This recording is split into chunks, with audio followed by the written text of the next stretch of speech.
Hey, Mike here. I just wanted to let you know that you can listen to Dark Poutine early and ad-free on Amazon Music, included with Prime.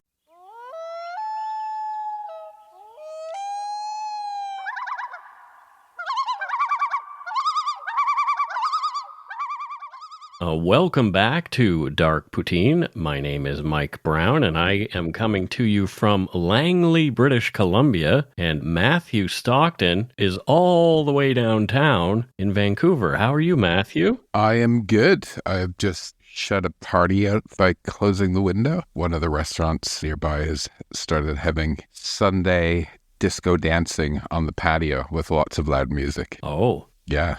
Well, that sounds like fun. Why aren't you there instead of being here? Maybe that's why we should do it on a different day so you can go disco dance. No, it's okay. I'm too old for disco dancing.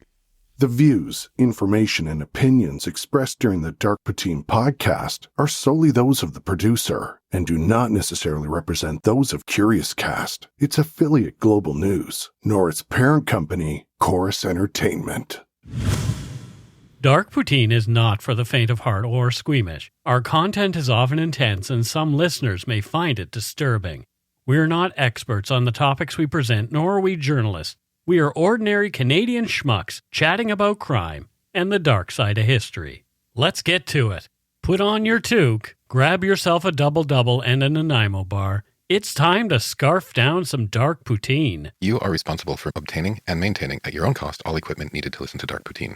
Dark Poutine can be addictive. Side effects may include, but not be limited to, pausing and questioning the system, elevated heart rate, pondering humanity, odd looks from colleagues as you laugh out loud at work, family members not into true crime worrying about you. Positive side effects may include some perspectives and opinions that you disagree with, as well as some wokeness and empathy. If you don't think Dark Poutine is for you, consult your doctor immediately.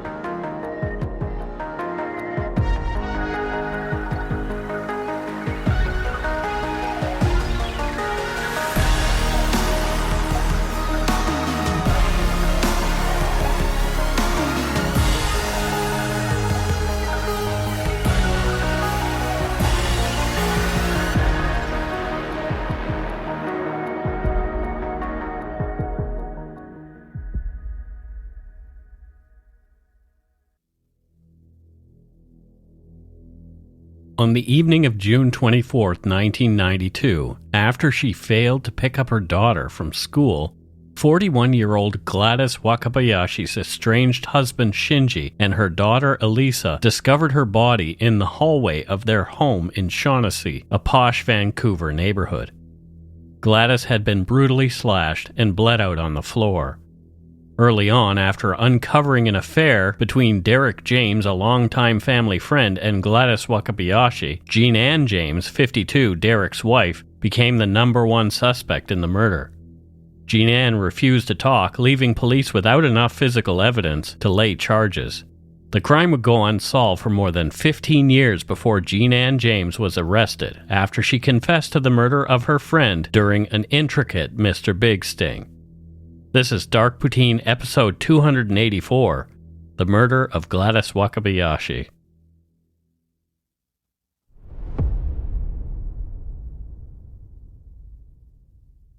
Born in 1951, Miao Fengling was the daughter and third child of Taiwanese billionaire Miao Yu-shiu.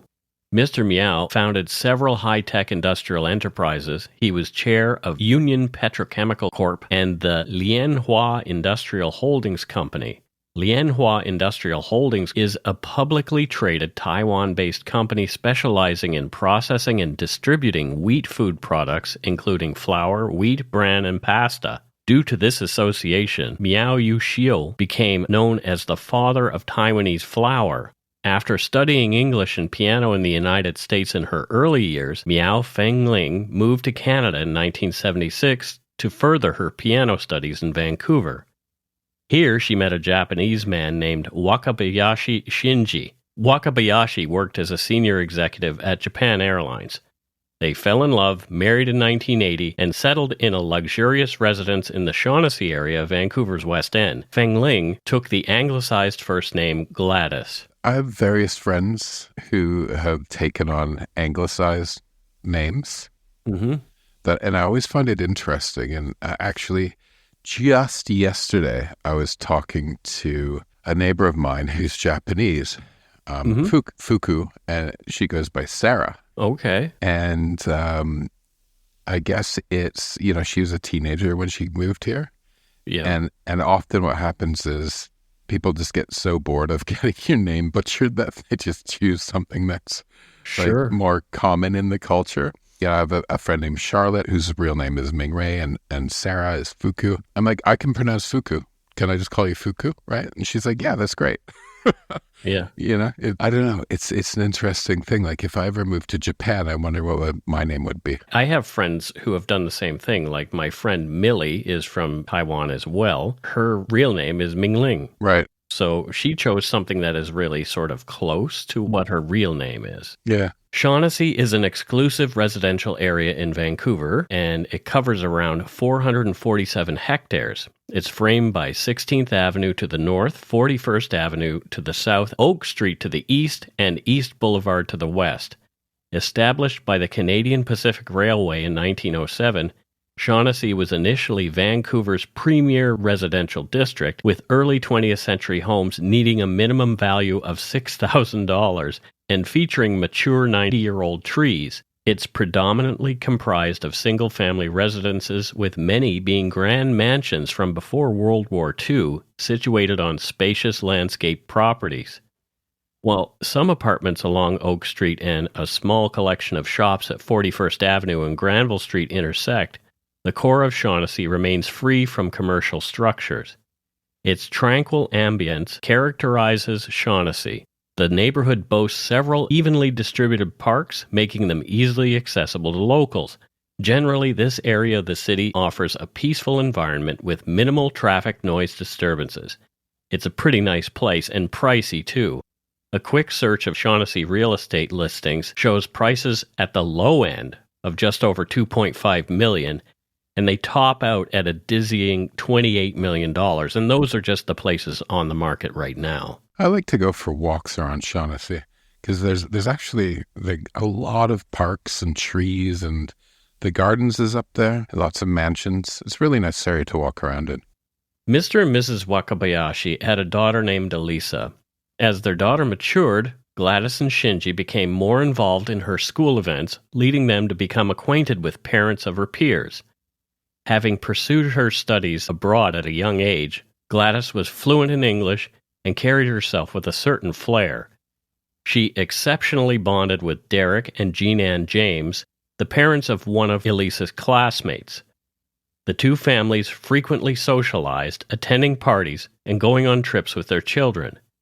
Derek James was employed at the Ground Control Center of Vancouver International Airport during this period, and his wife, Jean-Ann, worked as a flight attendant.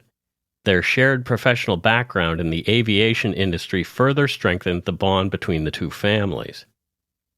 I find this interesting. It is, a similar background in terms of both working in the aviation industry, but really they're quite different, aren't they, Mike? Like on the one side, you have a billionaire-ess and an airline executive, and then on the other, sort of ground control and flight attendant.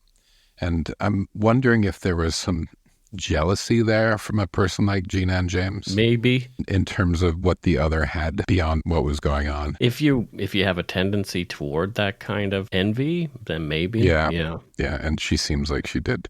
Maybe, yeah, like considering what happens. Yeah. Over time, due to differences in their educational philosophies for Elisa and Shinji's frequent travels because of his job, Gladys and Shinji grew apart. By the time Elisa was 12, they were in the process of separating, with Gladys and Elisa continuing to live in their Vancouver West home on the 6800 block of Selkirk. After their separation, both Gladys and Shinji remained friendly with the James couple. Although they no longer felt they could be married, they did remain friends. There was no animosity between them. I always find it admirable when couples possess that capacity.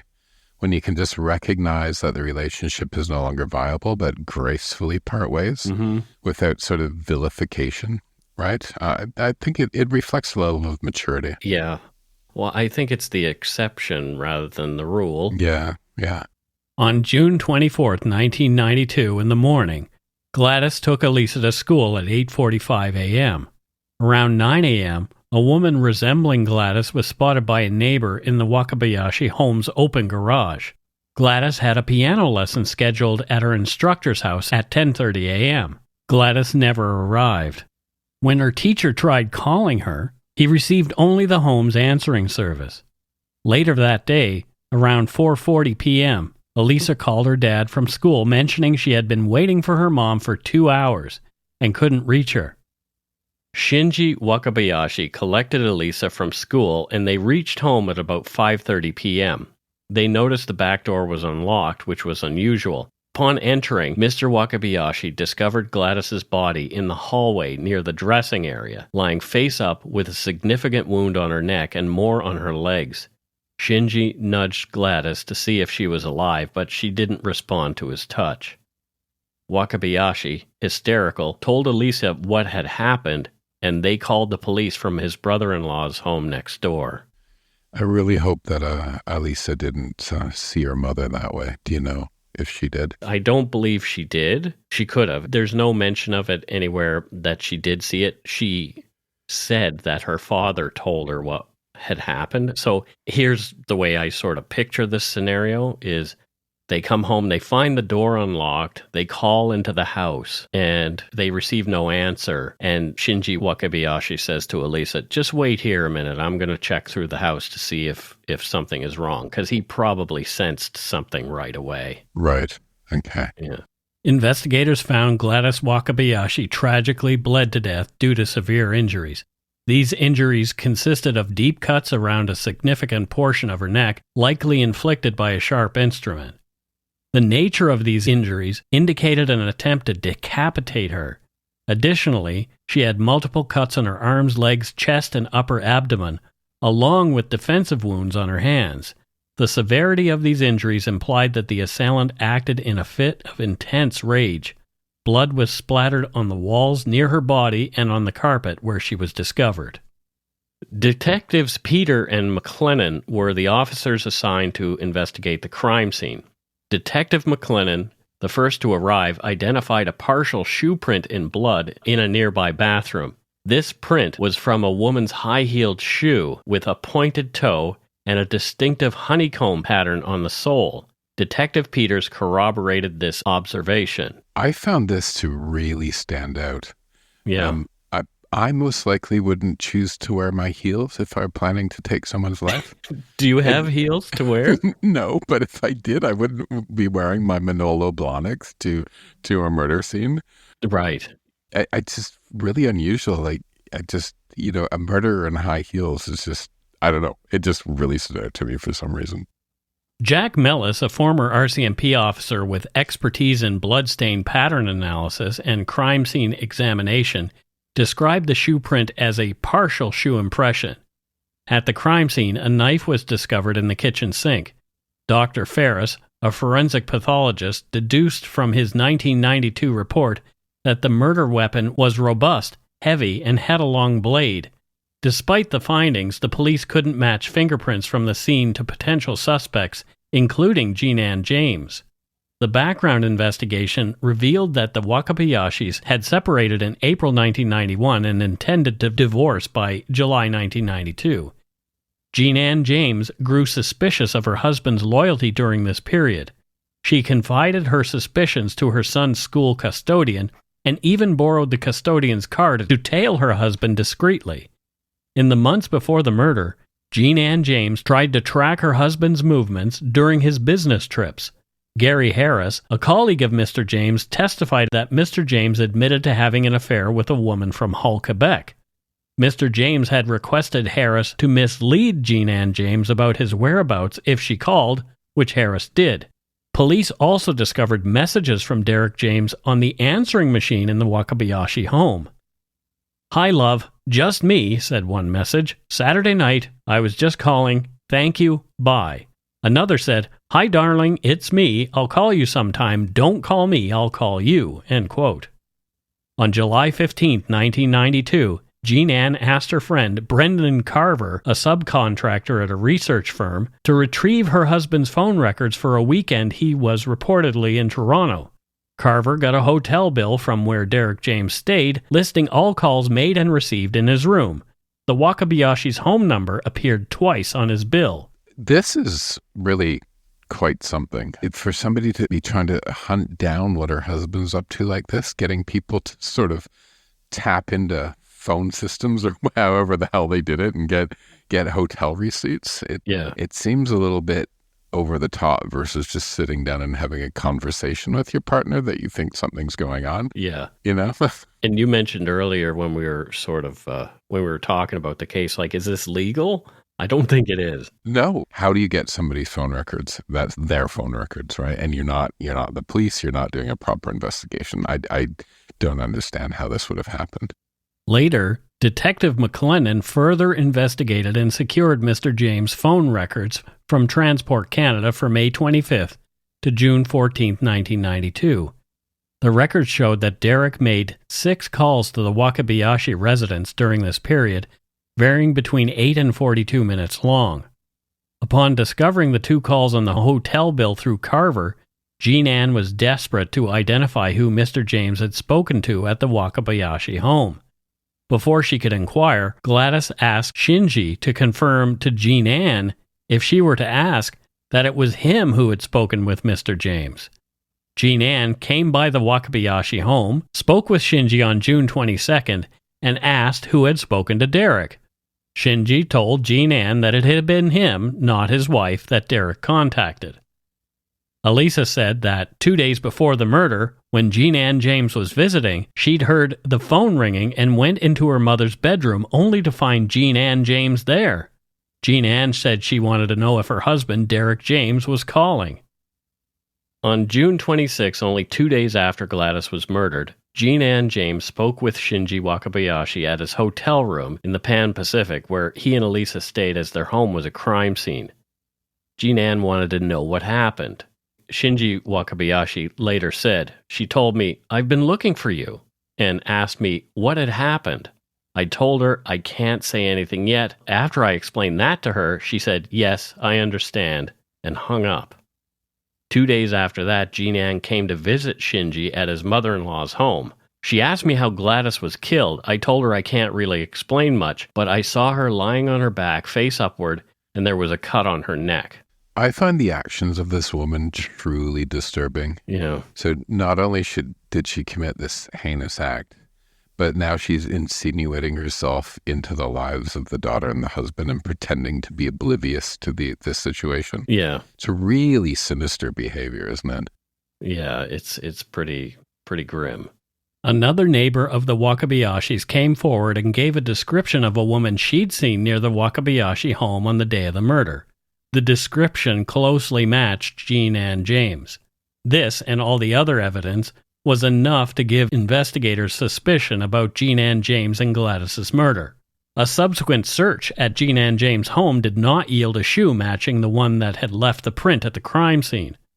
The police also took a carpet sample from her vehicle for analysis, but it didn't reveal any significant findings. Following the search of the James residence and extended surveillance, the police arrested and interrogated Jean Ann in July 1992. She denied any involvement in Gladys Wakabayashi's murder and was released. The police then shared crime details with the media, holding back some important details. Both print and radio reported on Gladys Wakabayashi's death, her injuries, the possibility that the assailant was acquainted with the victim due to an unlocked back door, and speculations about a secret relationship with a married man. One radio segment mentioned a knife as the murder weapon. This was misleading, as police knew one of the weapons had in fact been a box cutter. This would be crucial later on. By October 1992, the investigation concluded without enough evidence to charge anyone, but Jean Ann James was still the number one suspect. The family posted a private reward of $60,000 for details leading to the suspect's arrest and conviction. In June of 1993, near the year anniversary of Gladys Wakabayashi's murder, news articles were posted to jog the public's memories around the time of the crime. The police suspected that the perpetrator acted due to intense animosity or was driven by vengeance. They also considered the possibility that the individual was experiencing a significant mental health crisis during the assault. According to the police, evidence suggested that another woman might be responsible for Mrs. Wakabayashi's murder. It was believed she drove to the victim's home, parked, and entered the residence. After committing the crime, she left, ensuring she appeared composed to avoid drawing attention. The suspect was described as a white woman in her mid-50s, 5 foot 4 inches in height, weighing between 120 and 130 pounds, and she had blonde hair. This matched Jean Ann James' description. Presumably, as she was a suspect, the hopes were that someone would recall seeing her at the Wakabayashi home on the day of the murder. The case, although always active, went cold for the next 14 years. In 2007, the Integrated Unsolved Homicide Unit revisited the case, contemplating an undercover operation to ascertain Jean Ann James' potential involvement in Ms. Wakabayashi's death. You know where we're going with this. Mr. Big, of course. It is Canada, after all. But how on earth do you entice a 68-year-old woman living in a nice house in Richmond, BC to become involved in a criminal organization? Well, apparently it wasn't that difficult. More after a quick break.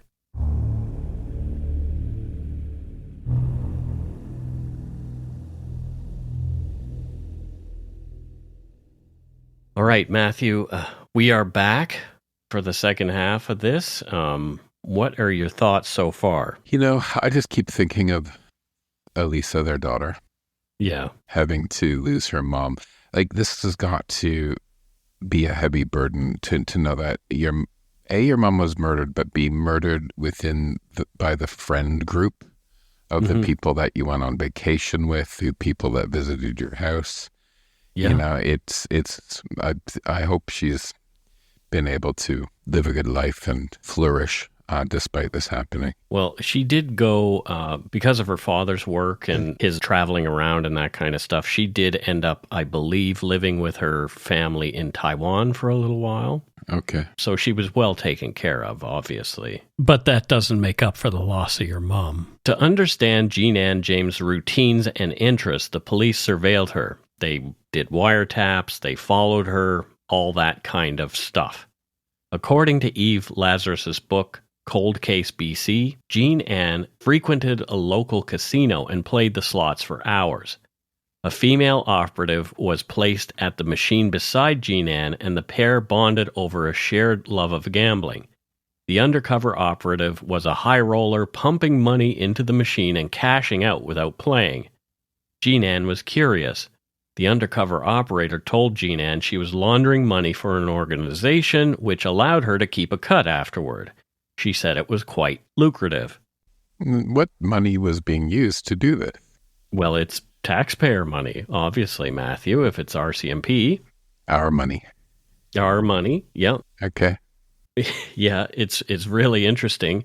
I'm pretty sure that the RCMP has to account for every penny of that, even though we don't use pennies here anymore. Our money is going to a gambling parlor. Well, no, it's not. If you pump money into a machine and just cash out, then essentially you're not spending anything. You just get the money back. Oh, I see. Yeah, that's how it's a money laundering thing. How do you do that?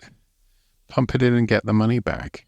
Have you ever played the slots, ever? I put a quarter in at the airport when you and I were in Vegas. That's right. And then I pulled the little handle thing and a bunch of things came up and no money came out. So that's my extent. So we walked away. Well, essentially what you do is you'll put your money into the machine. Right. And you will have a certain amount of credits. You can cash those credits out. Okay. For the exact cash amount. Oh, like you put money in and go, actually, I don't want to play, cash it out. Yep, exactly. Okay. And you learned here on Dark Poutine how to launder money at the casino. Oh, well. Jean Ann and the undercover operator became friends. Over lavish dinners, shopping trips, and spa visits, operatives learned that Jean Ann liked money, but the real key to her willingness lay with her desire for her son Adam's success as an actor. By January 2008, James was introduced to Detective A, and by April, she was assisting in the organization's criminal activities. She was involved in various illicit acts and expressed a willingness to commit violent acts during these. During the Mr. Big operation, Jean Ann was brought along to witness a simulated kidnapping and beating of someone who owed the gang $300,000 and needed to be taught a lesson. Far from being horrified at this display of violence, Jean Ann commented to the participants that the victim got away easy. She said that she would, quote, curl his dick with a curling iron. She said she would cut his knackers off. She suggested they give him a date rape drug and cut his fingers off. She said that if murder were legal, she would have taken care of somebody this week. And she said that she would put raw meat on his crotch and let the dogs at him. Wow. Well, if nothing, she's very creative. This is one sick person. Yeah, she is definitely... I'm wondering if she ever was a flight attendant on one of my flights and offered me chicken or beef. Oh, dear. Maybe. Just don't eat the fish like an airplane. I've been on a lot of flights. I wouldn't be surprised if she had been one of my flight attendants. Yeah, maybe. In exchange for her involvement, the fictitious gang promised her a significant share in a lucrative job, equaled out to around $233,000, and a potential acting opportunity for her son Adam with A-listers. First, she had to be approved by the organization's boss, Mr. Big. Wait, did they actually call this guy Mr. Big to her? No. Oh, Jesus. No. I was going to be like, you know what? I'm against Mr. Big, but if they called him Mr. Big and she still fell for it, then she just deserves it. I'm sorry for the confusion, but no. Like, they'll obviously have another name for it because sometimes a criminal might read a book or something and maybe know that this kind of thing exists. And I guess the RCMP just hope that, if they don't call him Mr. Big and maybe they call him Monsieur Grand. Monsieur Grand, well... then they're good. And we're not making light of the crime. We're making light of the investigation. Yes. Oh, dear. On the 27th of November, 2008, the meeting with Mr. Big occurred in a Montreal hotel. During her 100-minute interview with Mr. Big, Jean Ann James was confronted with a 1992 newspaper article about Ms. Wakabayashi's death. She admitted she'd gone over to Gladys Wakabayashi's under the pretense of a coffee date, but fully intended to kill her friend. During her interview with Mr. Big, Jean Ann James shared several significant details. She learned of her husband's affair with the deceased, Ms. Wakabayashi, through his hotel phone records, which ignited her intense anger and led her to murder Miss Wakabayashi. On the day of the murder, she parked some distance away from the Wakabayashi residence on Selkirk and approached the house discreetly. She had been to the house before, having stored wine there. After having coffee together, James told Ms. Wakabayashi that she had a gift for her, a necklace. She confronted Gladys as she was behind her to put on the necklace. Jean Ann claimed she was met with mockery, which enraged her, prompting her to slit Mrs. Wakabayashi's throat and make additional cuts to Mrs. Wakabayashi's legs and other body parts. Jean Ann knew the deep cut to the throat, which severed the jugular vein, would lead to rapid bleeding. The locations where Jean Ann said she made these cuts were known only to the killer, and that she had used a box cutter to make some of them and discarded it afterward. This was crucial holdback evidence that only the killer and police would know. After committing the act, Jean Ann left Gladys lying in the hallway between the bathroom and the primary bedroom.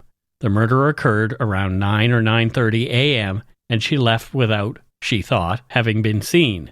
To ensure she left no DNA evidence, she wore gloves and even cleaned up a coffee cup she'd used.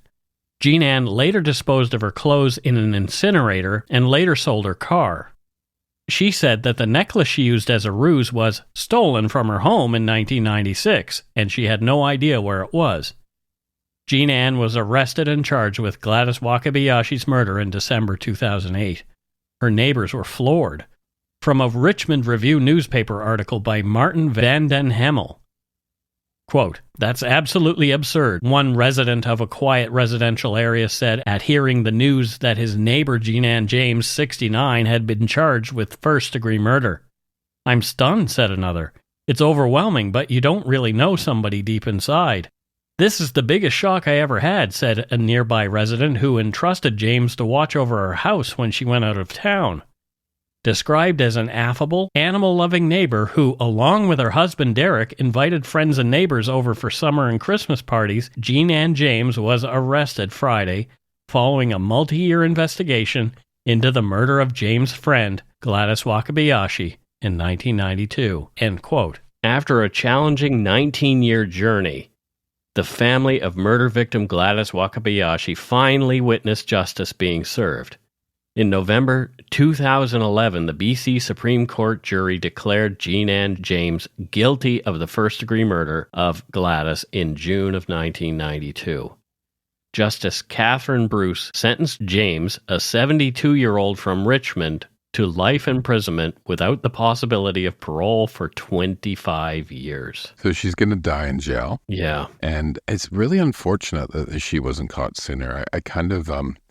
she had 19 years of freedom. Well, yeah, and she lived a pretty good life. She had a nice home in Richmond. Doesn't strike me that she's the kind of person who would have been haunted by what she'd done over this time. No. Right? So she had all that freedom when the victims' families were, well, first of all, the victim was gone, didn't have any of those years, and the family had to deal with this for the rest of their lives. They went through hell. Yeah. While Jean Ann James showed minimal reaction to the verdict, Gladys Wakabayashi's family expressed their relief and gratitude to all involved in the case. Susanna Yang, Ms. Wakabayashi's sister-in-law, and Doran Eisenstadt, her son-in-law, both praised the justice system. They thanked everyone from the Vancouver police to the jury for their dedication. Yang emphasized the family's perseverance over the challenging 19 years. The trial, which spanned approximately 3 weeks, was most notable for James' recorded confession to the undercover officers during the Mr. Big sting. James' defense attorney, Asim Dosanjh, contended that the confessions obtained through the Mr. Big method are inherently dubious, and appeals to overturn her conviction, claiming she'd falsely confessed, have failed. And this is the danger, right? This is the danger, that all of it can be thrown out at any time. According to a CBC News article in 2015, a federal court denied Jean Ann's requested private prison visits with Derek James, the man whose extramarital relationship with Gladys Wakabayashi led Jean Ann to murder the billionaire's daughter. The 75-year-old sought to overturn a decision by prison officials who believe she posed an unmanageable risk of harming her husband during private visits. Judge James Russell stated that Jean Ann should heed the advice of those aiming to rehabilitate her rather than bypassing their recommendations. Mike, why would he want to have anything to do with her at this point? Like, does he have Stockholm Syndrome or something? He might. I don't know. Right? Maybe he just wants to ask her, what the heck? Why did you do this? Yeah. Why on earth? But I think it's in his best interest that he's not seeing her either. Prison reports suggest that Jean Ann James can be aggressive when angered and that her husband remained with her out of fear. Both have denied these claims. The judge emphasized James' need to address core issues related to her attitude, emotions, and marriage. She has declined specific prison programs aimed at rehabilitation, leading authorities to view her as a high-risk inmate. Yet another Mr. Big case. Canadian criminal law seems to be rife with them. As we've seen many times, the Mr. Big technique is a controversial police investigative method used primarily in Canada. It involves undercover officers creating a fictitious criminal organization, then drawing the suspect into it. The aim is to build a relationship of trust with the suspect, leading them to confess to a crime, often a serious one like murder, to the crime boss, Mr. Big. While this technique has led to confessions and subsequent convictions, it has also raised significant concerns, especially in the Canadian Charter of Rights and Freedoms context. Here are some of the problems inherent with the Mr. Big technique. The right to silence and self-incrimination, Section 7 and 11C of the Charter. The technique can be seen as a way to circumvent a suspect's right to silence and the right not to be compelled to be a witness against oneself. The confession is obtained outside of a traditional custodial setting, and suspects might feel compelled to confess to gain favor or out of fear within fake criminal organizations. Right to counsel, Section 10B of the Charter. Since the suspect is unaware they are interacting with law enforcement, they don't have the opportunity to consult with legal counsel before making potentially incriminating statements. Reliability of confessions. There's a risk that the confessions obtained through the Mr. Big technique are unreliable. The high-pressure environment, desire to impress the crime boss, or fear of repercussions within the fake criminal organization can lead suspects to exaggerate, fabricate, or falsely confess to crimes they didn't commit. Prejudicial evidence. The technique often involves drawing the suspect into fake criminal activities. Evidence of these activities, even if unrelated to the crime under investigation, can be highly prejudicial if presented to a jury. It can paint the accused negatively, potentially overshadowing the evidence related to the actual crime. Potential for abuse. The Mr. Big technique is manipulative and coercive. Vulnerable individuals, such as those with cognitive impairments, mental health issues, or those who are easily influenced, may be particularly susceptible to the pressures of this technique. Fair rights. Section 11D of the Charter. The introduction of evidence obtained through the Mr. Big technique can potentially compromise the accused's right to a fair trial. The evidence's prejudicial nature and potential doubts about the confession's reliability can skew the trial process. But we're still using it. One particular case from Newfoundland, R versus Hart, in 2014, set some different parameters for the technique's use, but that's a whole other episode, and we'll get to that one. That's it for Dark Poutine episode 284, The Murder of Gladys Wakabayashi.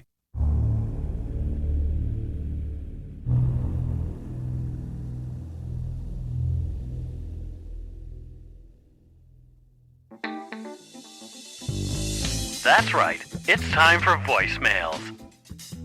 You can leave us a message at 1-877-327-5786 or 1-877-DARK-PTN. We'd love to hear from you. Let's see who called us this week. Alrighty, here is our first voicemail. Let's take a listen. Hey, Mike and Matt. My name is also Mike, and I'm from Oakville, Ontario. My job takes me all over Central Canada, from Winnipeg to Ottawa, and so I drive a lot and listen to your show. I've caught up. It's great, and I was looking for something else because I've caught up to the current episode, and I found a supernatural podcast, and the voice seemed very familiar, and I realized it was you, Mike, and I've never really heard you mention it on the show. I don't always listen to the voicemails, but maybe you could take a chance to plug it yourself so other listeners can hear it, and keep up the great work, guys. And also, do you have any other projects on the go, anything else to listen to, or maybe Matthew does? Thanks. Go take a shit in your hat. Well, thanks, Mike. Wow. Thanks, Mike. I do mention supernatural circumstances from time to time, but yeah, for sure. And I have a podcast idea I've been speaking to Mike about, but my pesky day job gets in the way. Yeah, that tends to happen. I mean, I had a pesky day job at the beginning of Dark Poutine as well, but you can manage if you really want to. You'll get it done. Well, look at that. This is the perfect time for me to insert the new promo for Supernatural Circumstances into the show, and you'll hear it in every show moving forward. Hey, Dark Poutine listeners, Mike here. Are you ready to dive deep into the mysteries of the supernatural? Join me and award-winning paranormal researcher Morgan Knudsen as we dissect chilling phenomena on Supernatural Circumstances. From spine-tingling hauntings to creepy cryptids and other paranormal subjects, we'll be your guides on this extraordinary journey. We're in Season 2 right now, so there are plenty of episodes for you to catch up on. Buckle up and explore the unknown with us and numerous expert guests. Download Supernatural Circumstances wherever you podcast.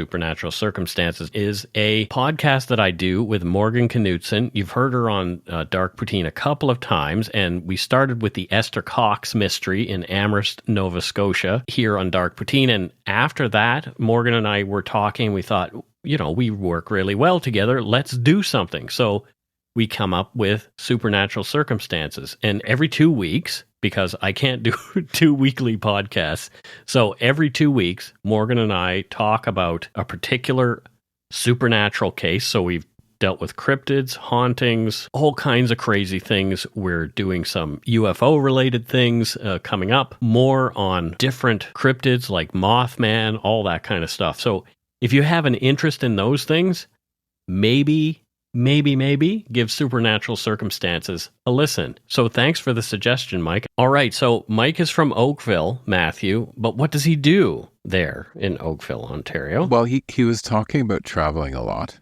Okay. Right.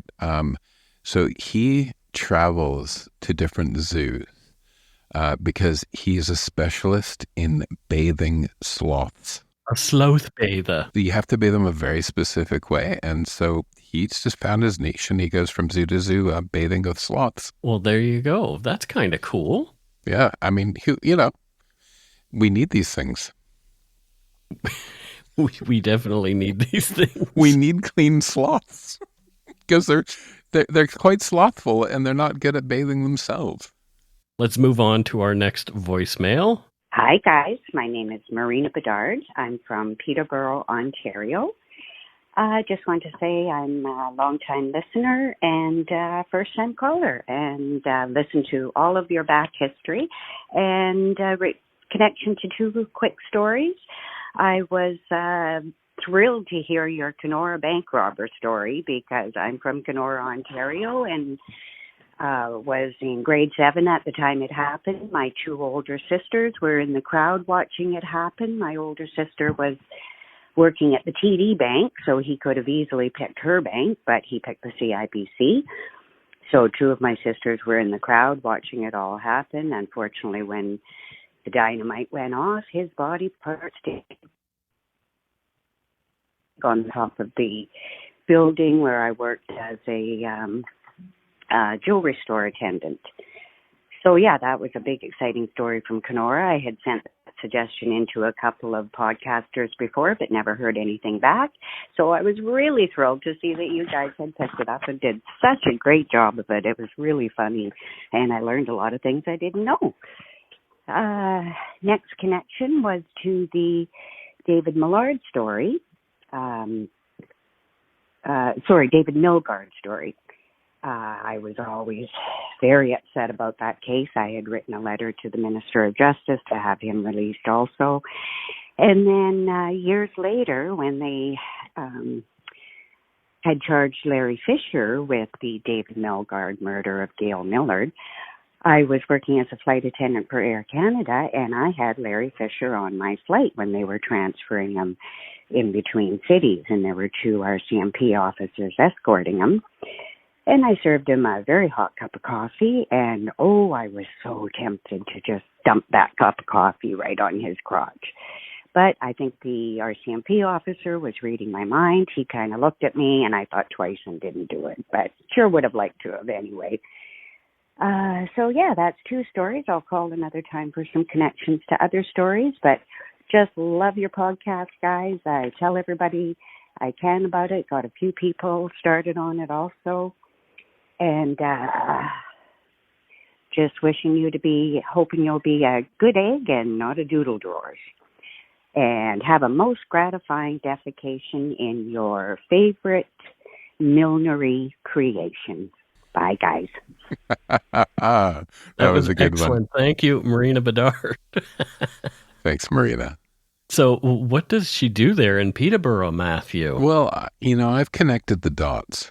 Oh, okay, the dots have been connected, yeah. She worked in a jewelry, and as a flight attendant, I think she's an international jewel thief. Oh, there you go. So she's like the Pink Panther. That really glamorous one with like a beehive. She puts the diamonds in her beehive, right? like 1960s movies with Cary Grant sort of thing. She's glamorous and she just travels the world moving diamonds around. There you go. Somebody's got to do it. That's fun, though. I kind of want that job. Let's listen to our next voicemail. We have another. Hey, Mike and Matthew. It's Phaedra from Coco calling in. I did a little binging today, so I'm probably going to talk about two different things. One of them is I was listening to your call-in from last week, and I just want to say I want to give a shout-out to Scott from Chatham, just because he is 40 minutes away where I'm from Windsor. The other thing I was going to say was listening to your Beaver Lake tragedy was actually really good. I was thinking about what Matthew was saying about how if we all had to watch like executions, would we feel differently about them? And then, Mike, when you mentioned that a friend sent you Saddam Hussein, it also reminds me how I was watching CNN that day and I didn't see a warning on the Saddam Hussein execution. And next thing I know, it looked like they were kidnapping him out of his bed, and then they just took him and hung him. So I was like in complete shock. And I never want to see anything like that ever again. And the other thing was the one before that, when you guys were talking about guys who were maximum going down to medium. I know the Paul Bernardo thing is very tricky to talk about because he's one of those guys who's in prison for life that's actually staying in prison for life. And do I think he should get to a medium security? No, never. Like, he does not deserve it. But I can also see from a humanitarian point where he has been living by himself for 23 hours a day with 1 hour out since like 1996. I mean, he's been doing it for over 20 years, which does suck. But then again, he kind of put himself into that predicament. And they really should get like more people's opinions on releasing people with heinous crimes to lower security facilities. Get that it. I'm just ranting, so I'm just working at a site in Coquitlam. Keep up the good work. You guys, the show is great, and go take a shit in your ass. It's good to have feedback on episodes. I like to know that people are listening. So yeah, that's always a good thing. Yeah. So how about a job title for this person? Yeah, absolutely. Zamboni. Do you know what a Zamboni is, Mike? I know what a Zamboni is, Matthew. So Zamboni choreographer. So wow. Halftime shows with the Zamboni is kind of like those swimmers that swim in formation. Sure. Synchronized swimming. Yeah. Synchronized Zamboni dances. That sounds like fun. I would watch that. Very Canadian job. Very Canadian thing. All right. Let's listen to our next voicemail.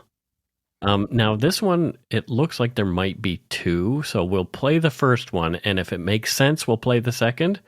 And if not, then we'll go back and play the second one. We'll figure it out. Well, my name's Marion, and I'm from Queens, New York, and I just finished listening to the Beaver Lake tragedy, and I have very mixed emotions about capital punishment.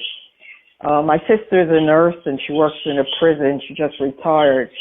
And a prisoner assaulted her, broke her nose, busted her teeth. He had nothing to lose. He's on life without parole. So what do you do with people like that? And she has told me instances where, prison guards get killed, other inmates get killed. The way the prisons are run, both in Canada and here, I think leave much to be desired, but you have people that just don't care, and you have people that would show absolutely no remorse and understanding. They have horrible backgrounds, but what do you do with somebody who kills a child? What happens if it's your child? I mean, I don't know what the answer is, but that's the other side. When you have life without parole or a long sentence, you have absolutely nothing to lose to hurt somebody. And I absolutely love your podcast, and some donut money is coming your way. Thank you. Bye. Wow. That was a great voicemail. Marion from Queens, New York. I like her. I love that accent so much. Yeah, and it's and this is I'm always happy to hear questions about these sorts of things, right? Yeah, I mean, that's kind of my aim with the show, is to have people talk about stuff. So yeah, I mean, for me, to answer the question just on a personal level is No, I don't believe, like for me, it's about not creating a culture of vengeance, right? Yeah. And yeah, there are total assholes out there who are never changeable, like despicable people. And Look at Clifford Olson, for example. He was sending horrible letters to the victims of his families explaining what he had done to them. yeah, and I'm sorry that happened to, I think she said her sister or sister-in-law. It's we just got to manage them. Like, for me personally, I think if we kill someone, we lower ourselves to sort of their level, and I'd rather see people incarcerated than given a quick out in a lot of ways. Yeah, right? like really away from people, not in a place where they're going to be able to bonk somebody on the nose. Yeah, you know? That's it. Yeah, there's some real unlikable people out there. But I had Marion's job. Okay. Birdhouse architect. I heard the birds tweeting in the background. So she architects amazing birdhouses. Well, there you go. I was going to say, it sounds like you got an angry bird behind you there. The birds are going, you tell them, Marion. You tell them. You tell them. But yeah, so she makes these fantastic birdhouses, right? Oh, wow. Like they look like little mansions or like high rises and stuff like that. What a great voicemail. Thank you so much, Marion. And we hope you call us again with more stuff because you have an interesting perspective for sure. That's it for this week's voicemails. Again, you can leave us one at 1-877-327-5786 or 1-877-DARK-PTN. We'd love to hear from you, even if it is just to say hi and to tell us to go shit in our hats. If you're stumped for what to chat with us about, a quick story is welcome. It's time to move on to Patreon and donut money donors. And speaking of Marion from Queens, New York, it looks like, I think this is you, she has upped her pledge from $5 to $25 on Patreon. Yeah, wow. So thank you so much, Marion. Much appreciated. Wow. That's really great. She said donut money, but this is even better. That's super.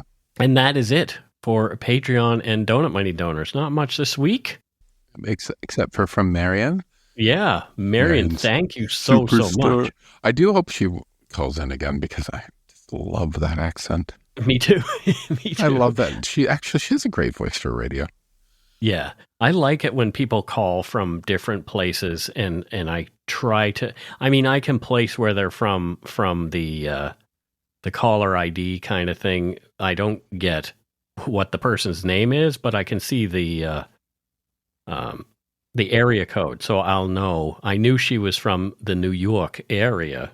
Marion, let me apologize for Mike's bad accents. That's not nice, Matthew. Just joking, buddy. I love you. Okay. Yeah, well, that doesn't change the fact you just slagged me. You're like, okay. Yeah, okay. Whatever, Stockton. Yeah, exactly. Exactly. Thanks to all our patrons and donut money donors past and present for your generosity. It helps to keep the show going. You can become a patron of Dark Poutine at patreon.com/darkpoutine. For a one-time donation, you can send us donut money via PayPal using our email address, darkpoutinepodcast@gmail.com. If you don't already subscribe to the show, it would mean a lot if you did.